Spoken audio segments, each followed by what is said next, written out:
Welcome to Soundarya vlogs. Hi எல்லாருக்கும் வணக்கம். இன்னைக்கு நம்ம என்ன பார்க்க போறோம்னா வாழைக்காய் தவா ஃப்ரை எப்படி பண்றதுன்னு தான் பார்க்க போறோம். இப்போ புரட்டாசி மாசங்கிறதுனால நான் என் வீடியோவே பார்த்துருப்பீங்க. காளானு பன்னீர் இந்த மாதிரி தான் வீடியோ போட்டிருப்பேன். இப்போ புரட்டாசி மாசங்கிறதுனால நம்மளால நான்வெஜ் சாப்பிட மாட்டோம். அதனால இன்னைக்கு வாழைக்கால ஃபிஷ் ஃப்ரை பண்ணுவோம்ல, அந்த மாதிரி வாழைக்காவை எப்படி நம்ம இன்னைக்கு தவால போட்டு ஃப்ரை பண்ணி சாப்பிடலாம் தான் இன்னைக்கு பார்க்க போறோம். இப்போ வாங்க எப்படி பண்றதுன்னு பார்க்கலாம். ஃபர்ஸ்ட் வாழைக்காவை தோல் சீவி எடுத்துக்கலாம்.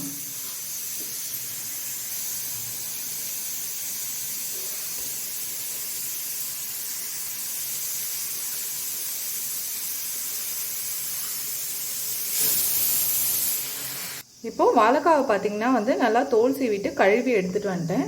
இப்போ இதை கட் பண்ணி எடுத்துக்கலாம். கட் பண்ணுறது ரொம்ப திக்காகவும் வேண்டாம், ரொம்ப மெலிசாகவும் வேண்டாம், மீடியம் சைஸாக கட் பண்ணிக்கோங்க. இது நம்ம இப்போ பஜ்ஜி சீவுறதில் கட் பண்ணோன்னா அது தவாவில் போடும்போது எண்ணெயில் போடும்போது சிப்ஸ் மாதிரி ஆகிடும், ஃப்ரை மாதிரி வராது. அதனால தான் இந்த கை வச்சு கட் பண்ணிக்கிறோம். பாருங்கள், இந்த அளவுக்கு கட் பண்ணிக்கோங்க. ரொம்ப மெலிசாகவும் இல்லாமல் ரொம்ப திக்காகவும் இல்லாமல் ஓரளவு மீடியமாக கட் பண்ணிக்கோங்க. இது இந்த மாதிரி. இப்போ இந்த மாதிரி எல்லா காயையும் கட் பண்ணி எடுத்துக்கலாம். நான் ஒரு சிலர் ஃபிஷ்ஷு மாதிரி நான் நடுவில் ஹோல் போடுறேன்லாம் சொல்லுவாங்க. நான் அந்த மாதிரி எந்த ஹோலும் போடல. ஏன் வேஸ்ட் பண்ணணுங்கிறதுனால நான் ஹோல்லாம் போடலை. நான் டேரெக்டாக நான் எல்லா வாழைக்காயும் ஃபிஷ் ஃப்ரை மாதிரி தான் இன்றைக்கி பண்ண போகிறேன். இப்போது எல்லா வாழைக்காயும் நல்லா கட் பண்ணி எடுத்தாச்சு. இப்போ ஒரு பெரிய தாம்பலம் எடுத்துக்கலாம். பெரிய தட்டு இல்லை தாம்பலம்னு நாங்கள் சொல்லுவோம். நீங்கள் ஒரு பெரிய தட்டாக எடுத்துக்கோங்க. இப்போ அதில் நான் ஒரு தாம்பலத்தில் குழம்பு மிளகாய் தூள் 2 ஸ்பூன் சேர்த்துக்கிறேன். நான் 4 வாழைக்காய் எடுத்தேன், அதனால் ஒரு 2.5 ஸ்பூன் சேர்த்துக்கிறேன். அதுலேயே நான் ரெட் சில்லி பவுடர் சேர்த்துக்கிறேன். ரெட் சில்லி பவுடர் ஒரு 1.5 ஸ்பூன் சேர்த்துக்கிறேன். ரொம்ப காரமாக இருக்க வேண்டாம். ரெட் சில்லி பவுடர் நான் வீட்டில் அரைச்சது, வரமிளகாயை காய வச்சு நான் வீட்டில் அரைச்சி ரெட் சில்லி பவுடர் பண்ணி வச்சுருக்கேன். நீங்கள் ரெட் சில்லி பவுடர் வாங்கினீங்கன்னா சக்தி ரெட் சில்லி பவுடர் வாங்கிக்கோங்க. அப்போது அதுக்கு தேவையான உப்பு சேர்த்துக்கலாம். உப்பு சேர்த்ததுக்கப்புறம் இது மூணையும் இப்படி நல்லா பிசைஞ்சு விடுங்க. ஏன்னா உப்பு மிளகாத்தூள் எல்லாம் மிக்ஸ் ஆகிறதுக்காக. இப்போ நம்ம குழி பறிப்போம்ல, இந்த இட்லி பொடி இதெல்லாம் இட்லிக்கு பண்ணுறதுக்கு அந்த மாதிரி பண்ணிவிட்டு இதில் நல்லெண்ணெய் சேர்த்துக்கோங்க. நல்லெண்ணெய் சேர்த்தா தான் நல்லா டேஸ்ட்டாக இருக்கும். இட்லி பொடி செய்வோம்ல, அது மாதிரி பிசைஞ்சு எடுத்துக்கோங்க. நல்லெண்ணெய் சேர்த்து இந்த மாதிரி பிசைஞ்சு எடுத்துக்கோங்க.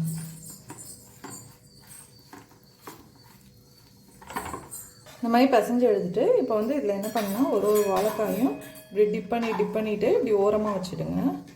அப்படி இல்லைன்னா உங்களுக்கு இது ரொம்ப டைம் ஆகும் அப்படின்னா மொத்தமாக இந்த மாதிரி எல்லா வாழைக்காயும் இப்படி வாழைக்காவை ஒரு இதாக எடுத்துகிட்டு இப்படி பிசைஞ்சு கூட வச்சிடலாம். இந்த மாதிரி பிசைஞ்சாலே வாழைக்காய் எல்லாத்துலேயுமே மிளகாத்தூள் இதாகிடும். பாருங்கள், இந்த மாதிரி பிசைஞ்சு கூட ஒன்று ஒன்றா இப்படி தனித்தனியாக வச்சுக்கோங்க. பிசைஞ்சதுக்கு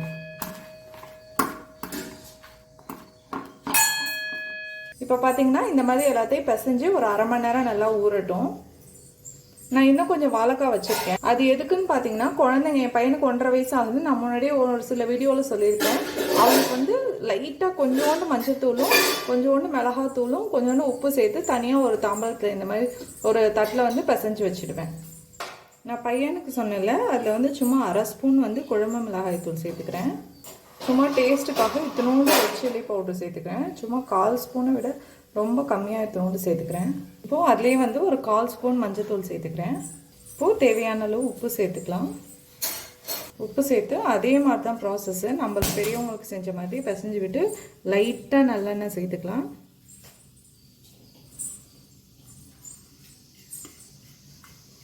நல்லெண்ணெய் சேர்த்துட்டு மீதி இருக்க வாழைக்காய் எல்லாத்தையும் போட்டு இதில் பரட்டி எடுத்து இதையும் ஆற வச்சிடலாம். இப்போ பார்த்தீங்கன்னா வாழைக்காய் நம்ம ஒன்றா தான் கட் பண்ணோம். இது செய்யறதுக்கு ஒரு 2 நிமிஷமோ, அது குழந்தைங்களுக்கு செய்யறதுக்கு ஒரு 2 நிமிஷம் தான் ஆகும். பார்த்தீங்கன்னா இதை டக்குன்னு ஈஸியாக முடிச்சிடலாம். இந்த புரட்டாசி மாதம் நான்வெஜ், வீட்டுக்கு யாராவது கெஸ்ட்டு வராங்க, நம்மளால் நான்வெஜ் எடுக்க முடியல அப்படின்னா வாழைக்காய் இந்த மாதிரி செஞ்சு கொடுத்துட்டா ரொம்ப டேஸ்ட்டாக இருக்கும். இப்போ இது 1/2 மணி நேரம் ஊறட்டும். அதுக்குள்ளே நம்ம குழம்பு சாதம் எல்லாம் வச்சிடலாம். இப்போது அரை மணி நேரம் ஆயிடுச்சு. நம்ம டவாவில் போட்டு எடுத்துடலாம். இப்போது ஃபஸ்ட்டு ஸ்டவ் ஆன் பண்ணிக்கலாம்.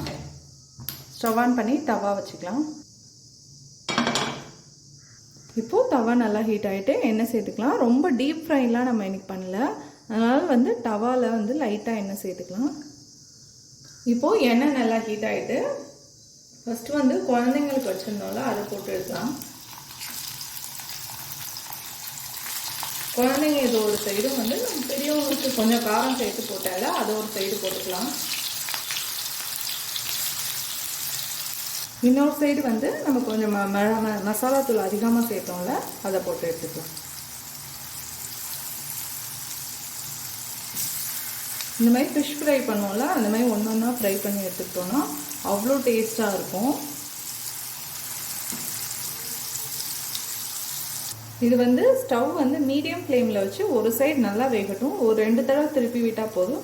இப்போ ஒரு சைடு போட்டிருக்கோன்னா இன்னொரு தடவை இந்த மாதிரி திருப்பி விட்டு வெந்தால் போதும். ரொம்ப திருப்பி விட்டுட்டே இருக்க வேண்டாம். அதனால் வந்து இப்போ வந்து நம்ம போட்டு இப்போ 2-3 நிமிஷம் ஆயிடுச்சு.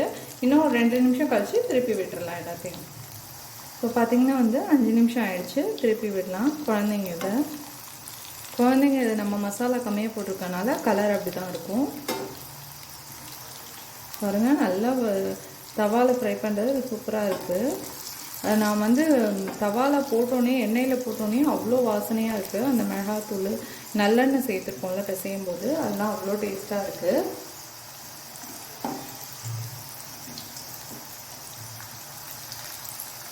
பாருங்கள், நம்ம மிளகாத்தூள் சேர்த்து வந்து தவாவில் திருப்பி விடும் போதே அவ்வளோ கிறிஸ்பியாக இருக்குது. பாருங்கள், கிறிஸ்பியாகவும் நல்லா சாஃப்டாகவும் இருக்கும். பாருங்கள், நான் திருப்பி விடும் போதே அவ்வளோ சூப்பராக இருக்குது. பாருங்கள், பார்க்கும்போதே உங்களுக்கு தெரியும். இதில் மசாலாவும் உதறலை பாருங்களேன், அப்படியே மேலே இருக்குது பாருங்கள். இது வந்து ஏன் ரெட்டிஷ் ஆகுதுன்னா எண்ணெய் வந்து நம்ம வந்து ரெட் சில்லி பவுடர் சேர்த்துருக்கோம், வரமிளகாத்தூள் சேர்த்துருக்கோம்ல, அதனால் வந்து ரெட்டிஷ் ஆகும். சாதாரணமாக இப்போ நம்ம தக்காளி சட்னிக்கெலாம் பார்த்திங்கன்னா வரமிளகா சேர்ப்போம்ல, அதனால தான் வந்து கலர் கொடுக்குது. அதே மாதிரி தான் நம்ம ரெட் சில்லி பவுடர் சேர்த்ததுனால அந்த எண்ணெய் வந்து கலர் மாறும், ஆரஞ்சு கலரில். இப்போது திருப்பி விட்டு 5 மினிட்ஸ் ஆயிடுச்சு. இப்போ நம்ம எடுத்துடலாம்.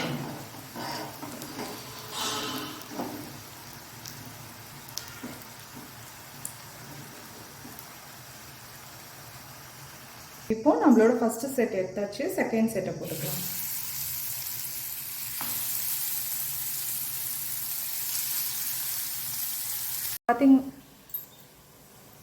இப்போ பார்த்தீங்கன்னா வந்து நம்மளோட வாழைக்காய் டவா ஃப்ரை வந்து சூப்பராக ரெடியாக இருக்குது பாருங்கள். மசாலா எதுவும் உதறவே இல்லை பாருங்கள், அவ்வளோ சூப்பராக இருக்குது. பார்க்கும்போதே சாப்பிட்டோம் பார்த்தோம். நாங்கள் எங்கள் வீட்டில் இப்போ நான் பண்ணிகிட்டு இருக்கும் போதே அப்படியே குழந்தைங்கள்லாம் வந்து எடுத்து சாப்பிட்டு காலி ஆகிட்டு இருக்கும்போது அப்படி இருக்குது பாருங்கள். நல்லா சாஃப்டாகவும் இருக்குது, கிறிஸ்பியாகவும் இருக்குது. பாருங்கள், பிக்கும் போதே தெரியும், நல்லா சாஃப்டாகவும் இருக்குது, கிறிஸ்பியாகவும் இருக்குது.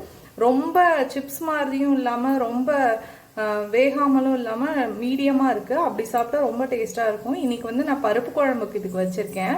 இது வந்து சாம்பார், பருப்பு குழம்பு, தயிர் சாதம், வெரைட்டி ரைஸு, இது என்னது புளிக்குழம்புக்கே வந்து நம்ம கொஞ்சம் காரம் கம்மியாக சாப்பிட்டோன்னா வந்து நல்லா டேஸ்ட்டாக இருக்கும். இதை வந்து காரம் கொஞ்சம் கூட போட்டோம்ல, காரம் கொஞ்சம் கம்மியாக போட்டாலும் டேஸ்ட்டாக இருக்கும்.